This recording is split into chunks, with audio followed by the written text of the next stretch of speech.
नमस्कार, मैं अरविंद निषाद। आप देख रहे हैं यस इंडिया न्यूज। नजर डालते हैं कुछ अहम खबरों पर। खबर यूपी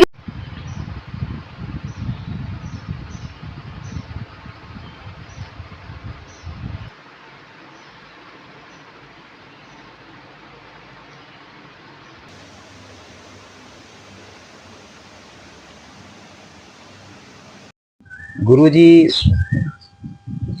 आपसे एक छोटा सा सवाल है। पहले तो हम आपका हमारे मीडिया चैनल में आपका बहुत बहुत स्वागत और अभिनंदन करते हैं,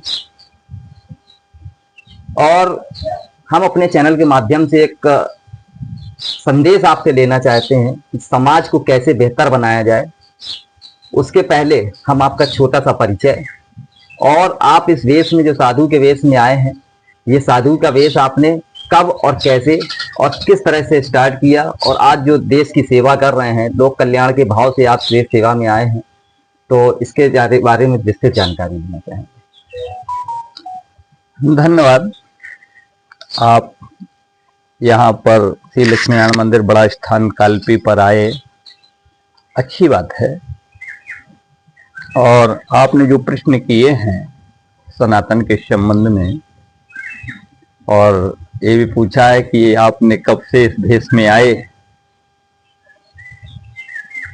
जिस समय ये मुझे इसमें आए हुए गुरुजी की शरण में करीबन 70 में आया था, 1970 में। आज करीबन 52-53 साल हो गया। समय आपकी बाल्यावस्था थी? हाँ, उस समय करीबन 17 साल के लगभग था, 17-18 साल किशोरावस्था। जी। गुरु की शरणागत आए, एक ही लक्ष्य था कि भगवत प्राप्ति हो, सनातन को जागृत किया जाए, जो कुछ समाज कोई भी उसको भी जागृत किया जाए, और प्रभु कृपा से भक्ति भी की जाए, क्योंकि शक्ति से ही सारे कार्य होते हैं। तब बल विप सदा बरियारा तिनके को। जब तक तप नहीं होगा आपके अंदर शक्ति नहीं होगी, और जब शक्ति नहीं होगी तो आप रक्षा नहीं कर सकते हो। जितने भी हैं, आप देवी देवताओं को देख लें, सभी के पास शक्ति है। कोई कुछ लिए, कोई कुछ लिए, और सबके साथ में शक्तियां तो फिर हैं ही हैं। लेकिन अब हम लोगों के पास एक ही होता है, तप की शक्ति। और उसी से अगला अगर कोई किसी गलत मार्ग पर जाता है, किसी गलत कार्य को करता है, तो उसी के प्रभाव से उसको नॉर्मल कर दिया जाता है, और वो उस बात को मान लेता है। ये होता है। अब आपने जैसे कहा कि ये हमारे जो महाराज जी थे, गुरु जी, इस बड़े स्थान के महंत थे। महंत के बाद में फिर मंडलेश्वर भी थे, महामंडलेश्वर भी थे। उनकी शरणागत हुआ था। शरणागत होने के बाद में महाराज जी संभालते रहे। इसके बाद में फिर हमारा छोटा गुरु भाई था, वो भी रहा। उसका भी एक्सीडेंट हुआ। संयोग था कि मुझे आना पड़ा। मैं 2018 में यहाँ गद्दी को संभाला। तब से आज 6-7 साल हो चुका है, चल रहा है बहुत। फिर जैसा कि कई तरह के धर्म हैं हमारे सनातन में, और भी धर्मों का भी जिक्र किया गया है। इसमें प्रमुख धर्म हमारा सनातन धर्म है, जो सबसे प्राचीन है।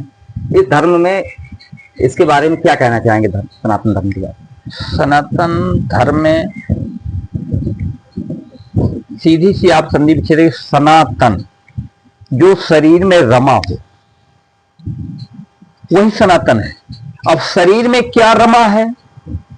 आप हमारे जितने भी धार्मिक ग्रंथ है, धार्मिक वेद पुराण हैं, सारी चीजें हैं जो हमारे महापुरुषों ने, जो हमारे ब्रह्म की वाणी है, ब्रह्म की वाणी को ही वेद कहते हैं। इसके बाद में फिर हमारे व्यास जी महाराज हुए, उन्होंने 18 पुराणों की रचना की। तो ये सारी चीजें जब किया गया तो उन्होंने एक मार्गदर्शन दिया। आज लोग तर्क वितर्क करते हैं कि सनातन क्या है, कहीं कुछ नहीं है, लेकिन उन्हें ये पता नहीं है कि हमारे सनातन ने सबको एक सूत्र में बांधा था। किसी भी आप कास्ट को ले लें, वहां ये नहीं था कि ये छोटा है, ये बड़ा, कहीं नहीं, लेकिन सबको एक सूत्र में पिरोया था। जैसे आप शादी विवाह में आप देखते हैं, शादियां जब होती थी तो सभी को लिया जाता था। ब्राह्मण भी आ गया, स्त्री भी आ गया है, वैश्य भी आ गया, नाई भी आ गया, धोबी भी आ गया, यानी सबको उसने सूत्र में एक में बांध दिया था। उसमें ये नहीं था खाली एक ही रहे। भाई कहां छूट पात रहा।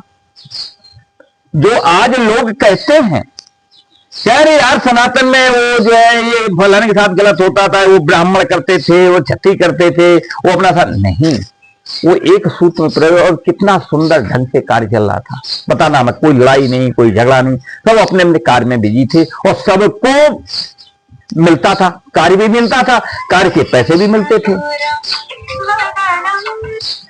तो ये सारे कार्य चल रहे थे, लेकिन बीच में कुछ अराजक तत्व हुए और उन्होंने इसको ऐसा कर दिया, मथ दिया कि सबको अलग अलग कर दिया। उन्होंने कहा वो ब्राह्मण अलग हैं, क्षत्रिय अलग हैं, वैश्य अलग हैं, एसटी फैसटी क्या क्या निकाल दिया, कुछ समझ में नहीं आता। जो हमारा हिंदू शब्द एक था उसको कितने चीजों में बांट दिया। आपके अनुसार सनातन धर्म का मुख्य उद्देश्य क्या है, समाज के लिए क्या संदेश है, वो आप बताएं। हाँ, सनातन का मतलब सबसे मुख्य तो यह है कि जो हमारा सनातन था, हम लोग एक थे। सबसे मेन बात, हमारे में मतभेद नहीं था।